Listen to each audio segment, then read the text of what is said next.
Central Minnesota Sports Hub. It's the Morning Sports Desk, presented by Wadena's Pizza Ranch and FunZone Arcade. Available on Apple Podcasts, Spotify, or wherever you get your podcasts, and streaming on YouTube.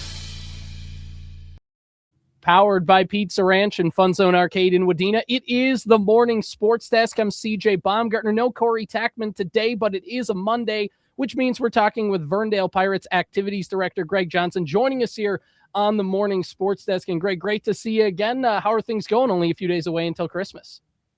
Good.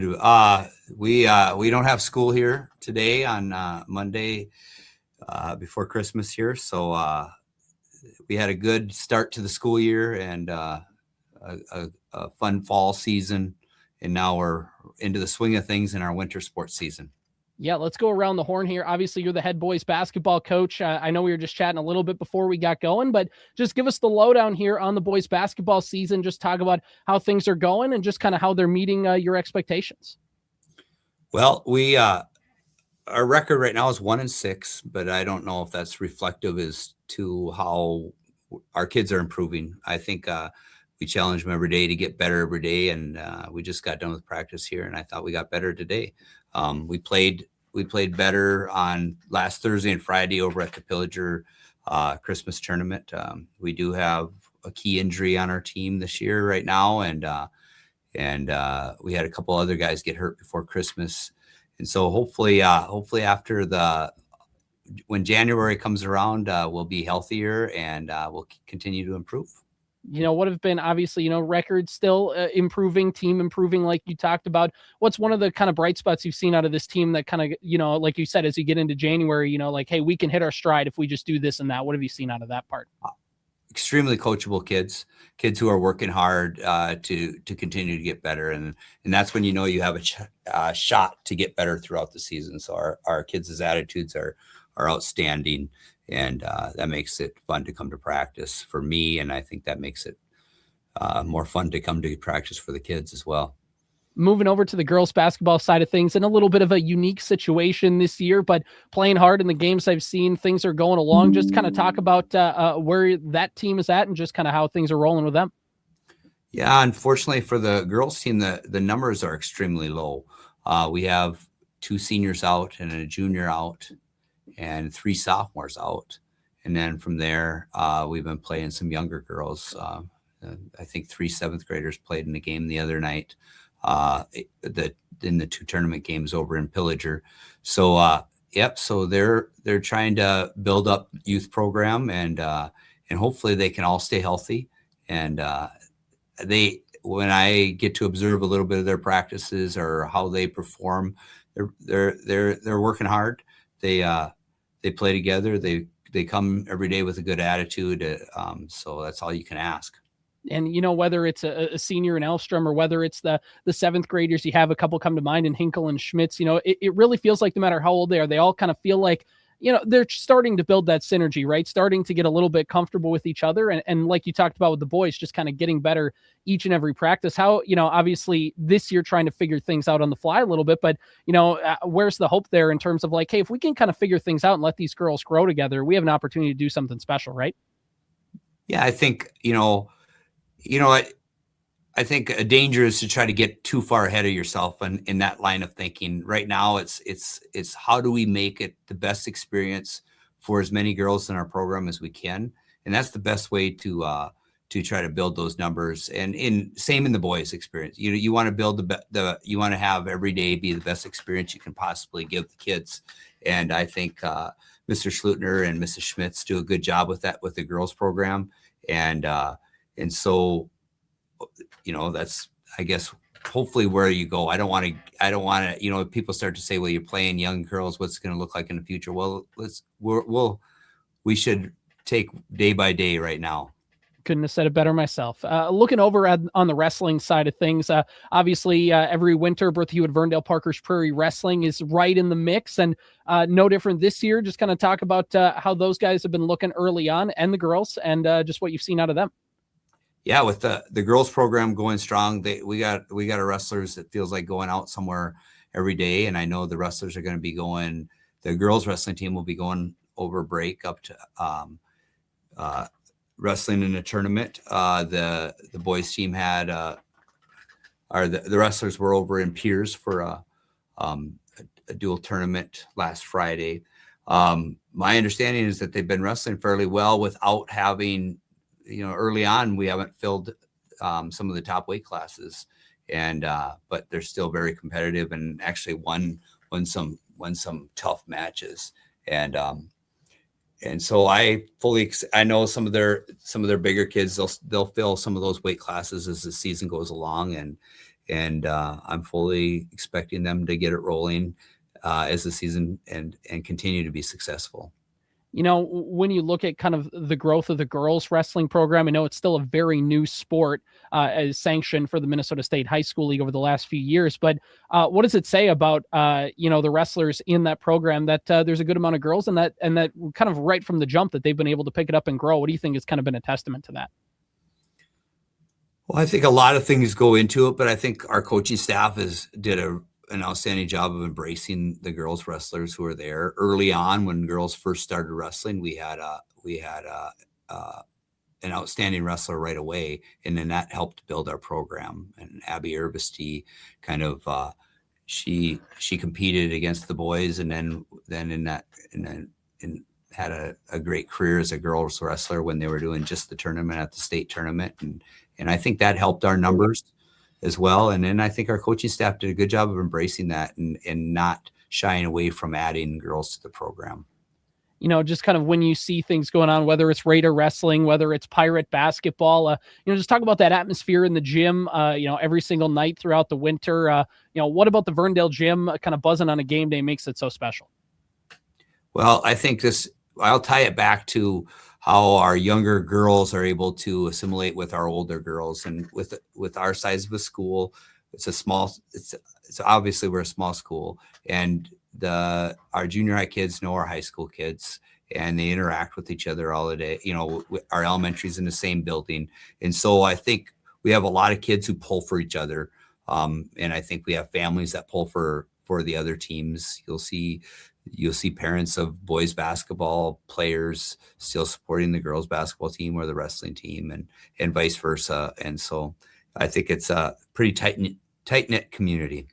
And, as you kind of look forward to January, February, and other things going on throughout the winter sports season, anything going on at Verndale that I didn't ask that you want to bring up and just kind of let people know about that's happening over at the school through the winter? Well, we are paired with Wadena Deer Creek and surrounding schools in boys hockey. And we send Owen Weir over there for hockey. And they're off to, they got that road warrior schedule that they have. And so they're all over the place. And so I think they look to continue to improve throughout the year over there. We are paired in the dance program. Currently, we don't have any dancers on the Rhythmettes team, but so we have a wide range of things for our kids to be able to participate in, and then we'll get going on one act play. We'll have a strong group of kids in our one act play competing through. I think it's the end of January and into February. And then speech season will get rolling, and we're together with Wadena Deer Creek in that as well. So, and those numbers have continued to increase over the last couple of years. So I think we got a wide range of things for our kids to do in the extracurricular realm after school, and we're proud of that. I was going to say, what does it kind of say about the school, whether it's the athletics, whether it's the fine arts, or just any other activity? What does it say about a small school like Verndale? And I know that there are others in the area as well, but what does it say about you guys that you can get kids to do things and have all these activities and keep the numbers where you want it? Well, it's one of your goals for us. If you're going to be in a small school, you want to give kids a wide range of opportunities. And I think that's one of the things that will set kids apart when they leave high school and they move on into their adult life. The wider range of opportunities that they had in high school to experience different things gives them I think good opportunities.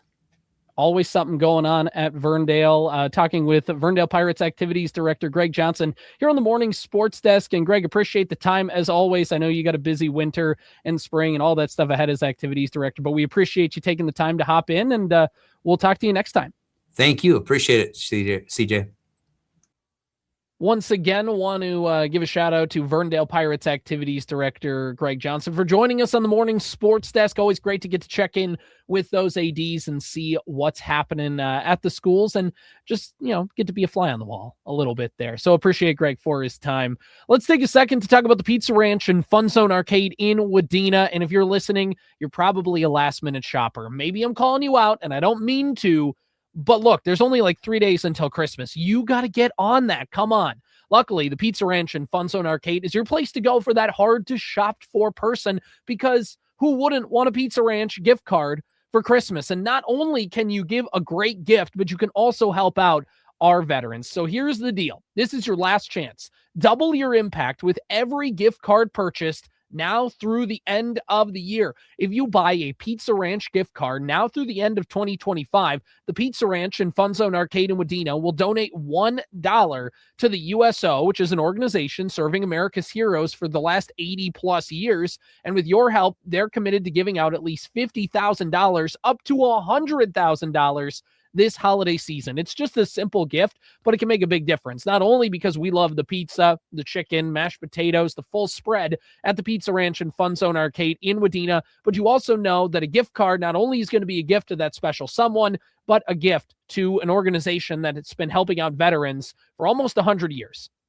in the USO. And you can do that. All you got to do is buy a Pizza Ranch gift card. It could be $5, $10, 20, 50. It doesn't matter. No matter how many, no matter what the price is on the gift card, any gift card you buy, $1 will be donated from the Pizza Ranch in Wadena to the USO this holiday season. You can do that at the Pizza Ranch and FunZone Arcade in Wadena. Just walk in, say, hey, I'd like to buy a gift card, and they will help you out. And then while you're there, again, enjoy the chicken, the mashed potatoes, the salad bar, the desserts.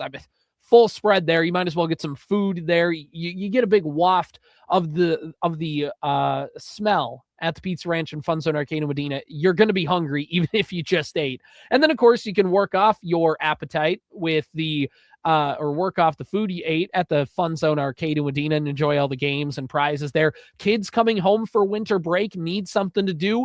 You can get them lunch. You can also get them a little bit of time to burn off some steam in the FunZone Arcade. They can win prizes while they're there. And hey, maybe if they can work their own special gift item, that's one less thing you got to get them for Christmas. It's twofold. It's a great stocking stuffer. A Pizza Ranch and FunZone Arcade in Wadena gift card. So there you go. The Pizza Ranch and FunZone Arcade in Wadena, proud sponsors all year long of the Morning Sports Desk. Okay, let's wrap up today's show by just getting a little state sports angle, and there's just so much to talk about. We just have to get this out of the way.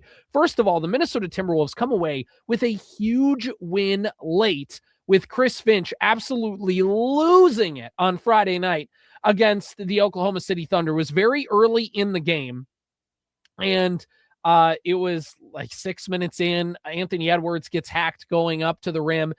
He doesn't get a foul call. Julius Randle gets the rebound, tries to have a putback attempt. He's been fouled and just right across the arms by Lou Dort. Now, Thunder fans are going to cry and say, oh, but they knocked the ball away before the contact, so it doesn't matter. And it's like, you guys, you get away with murder on the floor. And that's Chris Finch's point. He has been angry about how Oklahoma City is officiated. And by the way, multiple coaches around the NBA are upset at the way OKC has been officiated, because in the words of Chris Finch, and I don't have the clip pulled up, but here's basically what he said, and almost word for word.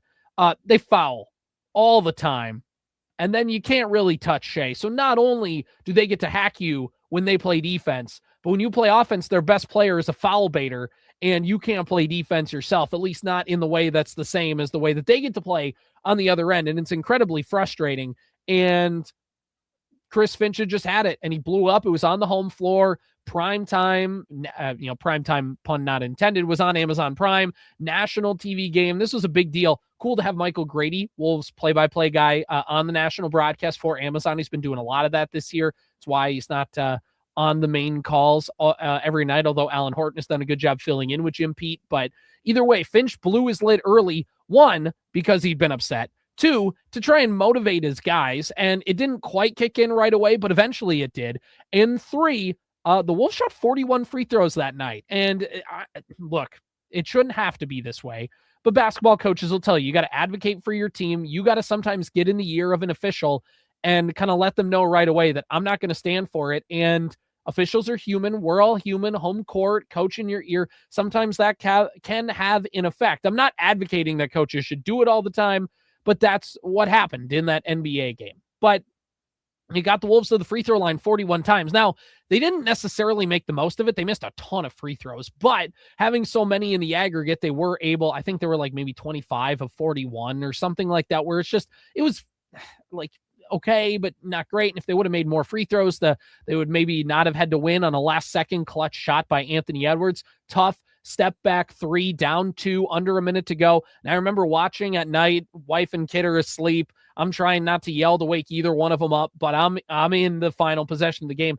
And I'm saying to myself, I'm like, Anthony Edwards, just get a 2, tie the game up. We'll figure it out. Like, we can get to overtime, get us, whatever. And Anthony Edwards says, I call game. And there was a quote, I don't know if it was in the press conference, I don't know if it was in a TV interview after the game, but he brought up a Gilbert Arenas quote where it's like, I don't want to play for overtime, man. I'm tired. This game has been a battle. I want to go home. And then he just stepped back, left wing, 3, buries it. And not only that, you get the Anthony Edwards poking the ball away from Shea. McDaniels comes away with the steal, and the Timberwolves get a win against the Thunder, which is really just big for that team. It doesn't mean much for Oklahoma City. That's like their 3rd loss of the year. They have lost 2 of the last 3. They're going to run away with the 1 seed, and they're trying for the best record. They're trying to break that Golden State record from about a decade ago. They are not, they have different priorities than the Wolves have, but it was a huge statement win. The Wolves have kind of been underwhelming all year. This is a good amalgamation to know that at their best, they can beat anybody in the NBA, which is really, really fun. And that was, I believe, the first time Oklahoma City has been to Target Center since the playoff series. So there was a lot of pent up energy in Target Center. That place was loud. That place was in it. Prince jerseys, Finch gets tossed out early. There was just a lot of things happening there that helped out with the Wolves, and they got the big win. And it was huge for Anthony Edwards. And there was a quote by Ant before the game in the Amazon pregame show. I believe Taylor Rooks was interviewing him. And he's like, I have to change the way I play Oklahoma City. He's like, I worked on, middies. I worked on the contested shots. I worked on shooting with contact, because I could complain about Oklahoma City officiating all day. I still got to play against them. I got to learn how to play. I got to adapt my game, which is, by the way, you can complain about the way Oklahoma City gets officiated, but you also need to do something about it. You can state your case that it's unfair. You also just can't do that and then be done, right? It's the politician argument. Yeah, that's great. Tell me things stink, but what, like, can you do something about it too? Like, what, diagnosing a problem doesn't make the problem go away. That's step number 1. Admitting the problem is the first step. You have to take it a step further. What are we do? How are we going to alleviate that problem? And Anthony Edwards is trying to do that. And even Thunder fans at least appreciated that candor from Ant, where it's like, at least he's working to try and stop us. Now, it doesn't really mean much, but it's a very fascinating angle with Anthony Edwards and the thing about Anthony Edwards you can appreciate is he does from season to season find an area of his game where he's like, I got to work on that. And, maybe is it the number 1 thing he always needs to work on? No, but I think there is Anthony Edwards does have that student of the game, maybe isn't the 100% most fitting phrase, but I think you could say student of the game, where he finds an area of his game like, man, I got to work on that. And he works on it, and he finds a way, doesn't become best in the league at it, but if you look a few years ago, realized I need to get better at shooting threes. And although he wasn't necessarily efficient with this 3-point shooting, he made a point in his game to shoot more threes, and last year led the NBA in 3-pointers made. So there's just that part of Anthony Edwards' game. And if you noticed, I haven't talked about the game last night against the Bucks, which was ugly, and they shot just horribly in that game. So did the Bucks, who were without Giannis, and Wolves were down by like 15 points all game. I'll be honest, I shut the game off at halftime because I watched the first half. My wife and kid were kind of napping on the couch. I was watching the game, and then they woke up and the game stunk, and I just looked at them. The Wild were down by 3 goals in the 3rd period. We'll get to them in a second. And I was like, you want to watch a movie or something? Like, let's put something on for the kid. We got presents to wrap. Like, we don't need to be wasting time watching this game. And then, of course, they come back and win by a couple points, and it's a win on the stat sheet. Not every win is created equally. Get in and get out. But it was so predictable that the Wolves would have lost that game. The highest win of the year, looked great. It's at home. Now you get a day off. It's not even a back-to-back. You play on a Sunday night, an underwhelming Milwaukee team, losing record, no Giannis because he's hurt, and nearly lay an egg. Nearly lay an egg. By the way, the last time you played Milwaukee is the 30-point blown lead game that we don't need to talk about from last spring. So, like, it was this close to disaster. This close. But they found a way to come. They found a way to win at the end. I don't like it. Whatever. Wolves have a tough stretch coming up. If you want to look at the next few games for the Minnesota Timberwolves, it's tough kind of to finish out the end of the year. So if you look at their schedule now, kind of going through, the Wolves are going to play tomorrow night. They're going to host the New York Knicks, who are a great team, and Cat coming back to town and things like that. That's going to be a tough one. Wolves lost to them in the Garden early in the season. And then on Christmas night, you are playing the late game in Denver against the Nuggets. Primetime, ESPN, Christmas Day game. They're going to be ready for that. That's going to be another, again, high emotion win, or like just kind of that game. You're going to have the juice for that game, or at least you expect them to. You expect them against the Knicks because of Randall, Cat, like DiVincenzo. There's just a lot of guys where it's like, you know, you can imagine they want to prove their other teams wrong and things like that. Then you play, kind of have a stretch to end the year where you can take the foot off the gas a little bit. You are hosting the Brooklyn Nets on December 27th. Then on that Monday, the 29th, you are hosting, you're going to Chicago to take on the Bulls. You are going to Atlanta to take on Nickeil Alexander-Walker and the Hawks on a New Year's Eve game, 2:00 in the afternoon. Then on Saturday, January 3rd, you're playing the Heat. January 4th, you're playing the Wizards. You're playing the Heat again on January 6th at Target Center. And then it kind of ramps back up. It's Cavs, Spurs, Rockets on the schedule, Spurs in the kind of the middle of January. So the Wolves, next two games are going to be tough. They then kind of have a soft spot in the schedule. And this is where you needed to win that game against Milwaukee. But winning that game against the Thunder, if you look at this stretch, if you can just go 1-1 against the Knicks and the Nuggets, you set yourself up good to kind of rack up some wins here through the end of the year and into early January. If you look at the standings right now, the Wolves are 19-10, fifth place in the Western Conference, 6.5 back of the Thunder, of course, who are, they're just going to run away with that thing. The Spurs are 21-7. The Nuggets are 20-7. Lakers are 19-8.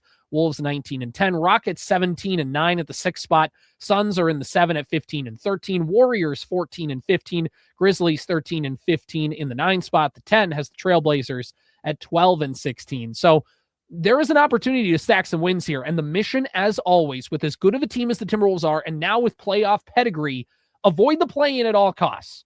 Avoid the play-in tournament. One, because one game, anything can happen, whatever. You don't want to end up having to get knocked out of the play-in. You also don't want to have to get knocked down to go play an opening round series with the Thunder. That just is not what you want to do, or even go to the Spurs. I know they're not playoff battle tested, but you still don't want to do that. Go into that, 3-6, somewhere in there, the 3-6 or the 4-5 matchup. Avoid the play-in at all costs. Avoid it. And the Wolves right now sitting in the 5 spot. Obviously, we're not even halfway through the year yet. There's still plenty of things to go. But by the end of the year, they're going to be halfway through in terms of games played. So a lot to think about here for the Timberwolves. Looking on the hockey side of things, the Minnesota Wild. Brutal loss last night, not going to lie, against the Colorado Avalanche. The joke text in the text thread between me, Zeke, and Corey, Zeke, because the joke after every Wild win, since they got Quinn Hughes, they didn't lose a game. They got some wins pretty big time when you look at wins over the Senators, wins over the Stars, wins over the wins over the Bruins, with the Wild, wins over the Caps, Blue Jackets, Oilers, and they were scoring, 6 goals, 5 goals, 5 goals, 3 goals, 5 goals, really good offensive outputs. And the Avalanche kind of showed why they're still considered championship contenders, even though the Wild are kind of on the up and up, especially in terms of the league narrative. Avalanche showed why when you look at the standings. They are the best team in hockey, or at least one of. With a 59 points throughout the first part of the year. The Wild, by the way, 49 points. They would lead the Pacific Division. They would lead the and you look with 49 points for the Wild, they would lead the Atlantic Division. They would also lead the Metropolitan Division. They lead every other division in hockey, and so would the Stars with 55 points. And the Wild right now would have a road playoff series to start the year. Make this make sense, Bettman. Redo the playoff format. This is annoying. Anyway, so that's where things are sitting for the Wild. And, it's a bit of a gut check. Now, to be fair, the Wild were second night of a back-to-back, both of them home. However, he came off a good win against a nice Oilers team with McJesus and things like that. So a lot of things for the Wild. I'm going to chalk it up to they were on a heater. There's going to be a game where you just don't quite have the juice. And second night of a back-to-back, playing the Avs, you lose. Not going to rip you to shreds for it, although pretty deflating that you were down 3-0 in the third period and kind of let that one get away from you. So, it was a 1-0 game for most of it. End of the second period, early third, the Avs kind of make their presence known. But overall, Quinn Hughes has been every bit as advertised for the Wild. He's been their best defender in metrics. He's given the Wild some scoring opportunity as a defenseman as well. And of course, it's just given the Wild and the fan base a shot of juice. And that the national media has been paying attention as well, which has been really, really fun to see. Interesting stat that the Wild and the Canucks after the trade were both 4-0 in their first 4 games. So fascinating how sometimes just a fresh scenery for some of the prospects and getting a guy off your team where there's a lot of trade rumors swirling and kind of going, hey, this is the new thing. Let's move forward. Just a fresh shot of energy. And of course, the Wild, the adrenaline boost of getting a player like Quinn Hughes. Very fascinating. The Wild have a matchup with the Preds, the Jets, the Golden Knights, the Sharks all coming up to end the year. Obviously, when you look at the Predators, they are not having the best of years. We kind of middling 500. Same thing with the Jets, who have been very disappointing, couple games below 500. The Golden Knights are in a playoff position with 42 points. So they're a team that you don't want to take lightly. And then, of course, the Sharks, who are, having a little bit better year, but still kind of in the bottom or middle of the pack, I should say, in that Pacific division. So there's an opportunity here for the Wild to still clean up and take care of business going into the end of 2025. But that's where things sit as we roll there for the Wild. It's been fun, though, seeing the national media really pay attention to a Minnesota Wild team that has gotten called the Minnesota Wild, the Minnesota Mild, things like that. Just good to see some juice in that franchise. All right, wrapping up our show here, talking about the Minnesota Vikings, who got a big win yesterday afternoon in terms of their first 3-game win streak of the season. The first time 2 weeks ago, they were able to string back-to-back wins. And for this team, obviously, the big thing is there have been injuries. Jonathan Grenard out for the year, Josh Metellus out for the year, Christian Darrisaw out for the year. Injuries were piling up already, but I think it's you're out of the playoffs. Some of these guys got really bad injuries, and there's no point in them pushing through it anymore. There's still guys kind of fighting through other injuries, but those are where it's you know what? We don't need this to linger. Go get healthy. Go figure it out. And then you have Aaron Jones go down midway through the game, early in the game. Jordan Mason, the running back, knocked out in the first quarter. He's out for the whole game. Aaron Jones comes back into the game basically because the Vikings only had one running back in Xavier Scott. And he's like, I can't do it, which is a great teammate. Great thing by Jones. He's a veteran. He could have said, I'm done. He came back in the game to play. But the biggest injury was J.J. McCarthy. And the very interesting thing is it didn't look like the injury was on the play where he got blasted by Brian Burns and gave up a fumble that Gopher, Tyler Newman, returned for a touchdown and was the lone touchdown for the Giants in the game and kind of kept them in a game that the Vikings defense otherwise took care of business with against Jackson Dart, who completed one whole pass in the first half. So it was an ugly game, man. My eyes are still recovering. I had to get an emergency eye wash station and just start putting it through.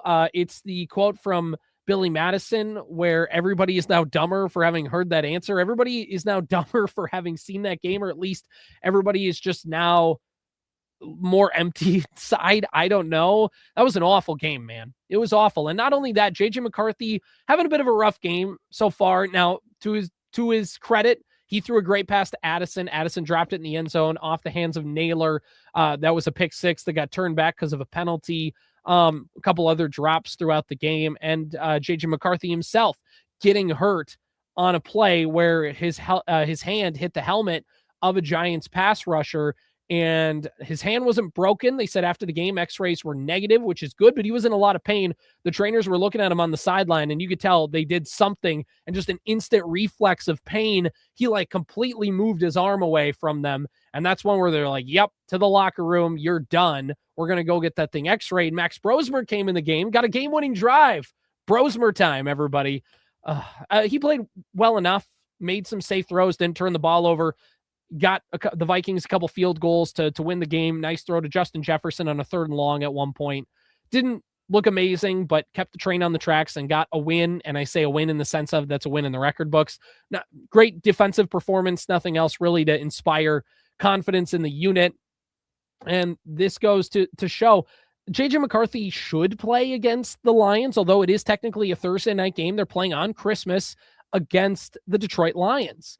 And this is just a scenario where it's the Vikings are in a tough spot, right? So like Brian O'Neill is going through a little bit of injury. And again, by the way, Brian Burns coming unblocked, I should say, speaking of O'Neill, Brian Burns coming unblocked on that play where JJ McCarthy gives up the fumble. If you talk to Brian O'Neill after the game, he said that play was blocked exactly how it's supposed to be because it was a quick screen to the wide receiver. And on a quick screen, you can leave a guy unblocked because the ball is supposed to get out of your hand in the first second. And because of JJ McCarthy's injury, trying to play through it, he couldn't hold the football properly, couldn't get the grip out. I think there was a defender too. And instead of just holding onto the ball and kind of going in the fetal position and just saying, oh, that plays an L, we're going to go down, we're going to live to play another down.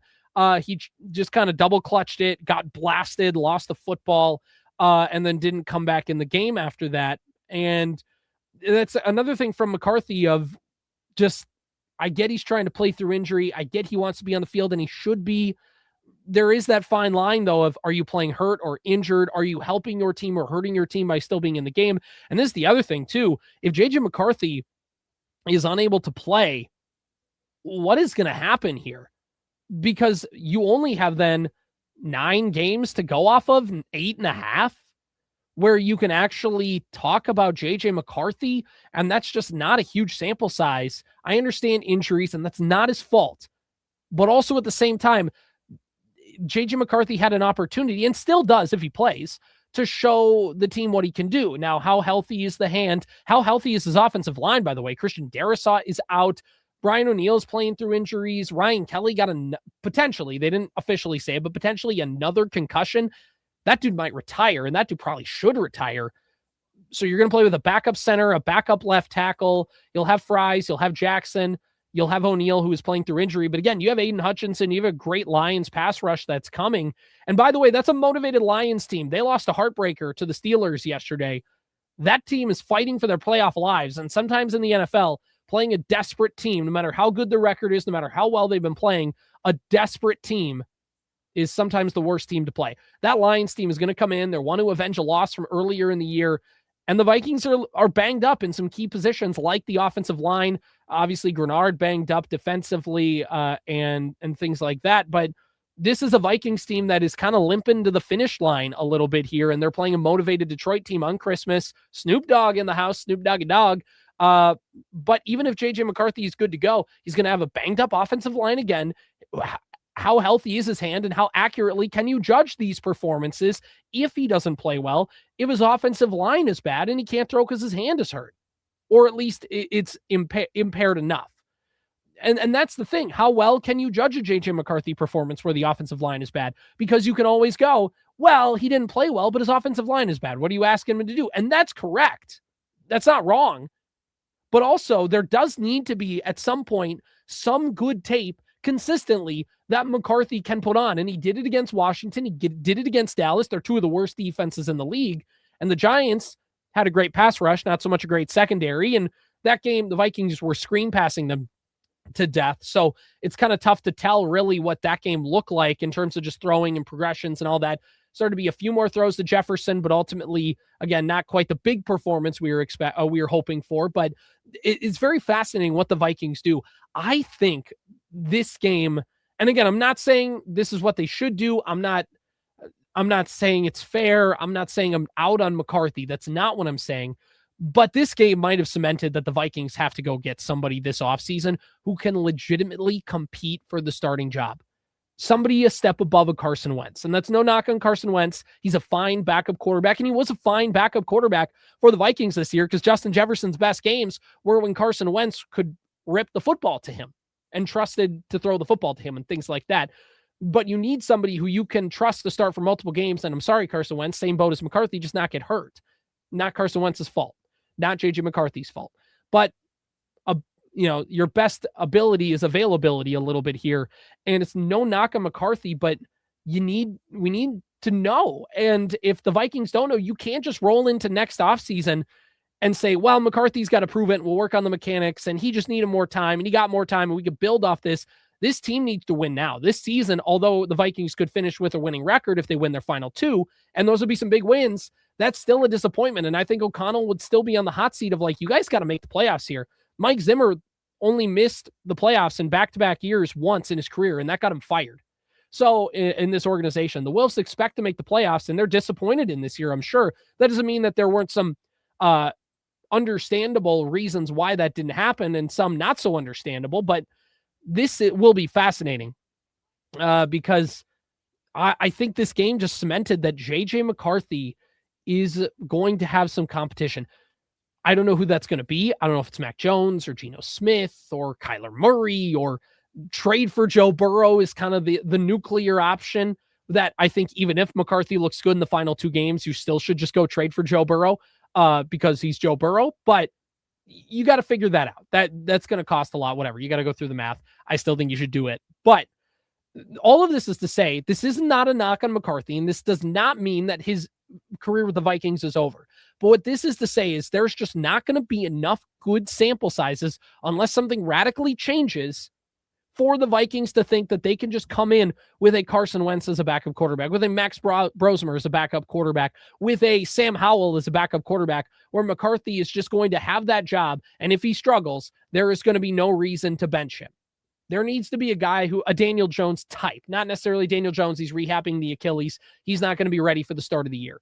You want somebody who could push McCarthy, or at the very least, if he gets the job at a training camp and the Vikings go 0-3 and he looks bad, you can go, sorry, JJ, we gotta win some games, and you can at least hand the keys to somebody who can keep the train on the tracks. Or if McCarthy gets hurt again, and again, no knock on JJ McCarthy, but that guy's had trouble putting together multiple games of being healthy. You have to get somebody in there who can play. And if JJ McCarthy plays well but gets hurt and you need somebody to come in there for 3 games, I like Brosmer. He needs more time to develop. You can't just go in with jobs on the line, and that's what next season will be. It's going to be playoffs or bust for this team. They're in a 2-year window. They didn't capitalize on year 1. They got to capitalize on year 2. This is going to be a make or break offseason for a lot of people in that Vikings building, and they can't just rely on McCarthy turning a corner alone. They're going to need to hedge their bets a little bit, or at least they're going to want to, in terms of job preservation. Season stinks. And it's, again, nobody's fault in a way. Guys got hurt. Offensive line didn't stay healthy right away. Defense couldn't stay healthy. Some of the infrastructure you hoped for McCarthy didn't last. And then McCarthy got hurt early. Season got kind of weird. McCarthy came back and then struggled. As if he would have did early in the year, you could have had a chance to rebound and capitalize, but he got hurt. Then he came back and got hurt again. Now he's came back, played well, and then got hurt. And who knows? I think he should be able to play on Thanksgiving on a gut level, but I don't know what his hand looks like. I don't know his pain tolerance. And again, if he plays, but plays hurt and it doesn't look good, but it doesn't look good because he's hurt, how accurately can you judge that for the future? And while it won't be a bad thing against McCarthy, like a knock in terms of, well, he played bad, but his hand was hurt, it's just going to be, we just have such a limited sample size of him being good. We can't just trust in that alone that he's going to turn a corner next year. So, man, just stinks. All right, that's a morning sports desk powered by Pizza Ranch and FunZone Arcade in Wadena. Again, want to thank Verndale Activities Director Greg Johnson for hopping in and giving us some time. We'll take the foot off the gas for this week with Christmas. We'll have some stuff coming out next week to get you into the new year, including, by the way, drafting our favorite moments of the 2025 high school sports year with me, Corey, and Zeke. That's hopefully going to come out sometime next week. If not, it'll come out first week of January. All right, I'm CJ Baumgartner, Morning Sports Desk, powered by Pizza Ranch and FunZone Arcade in Wadena. Merry Christmas. Powered by Wadena's Pizza Ranch and FunZone Arcade. Follow the Morning Sports Desk on Apple Podcasts, Spotify, or wherever you get your podcasts. And watch every show on YouTube.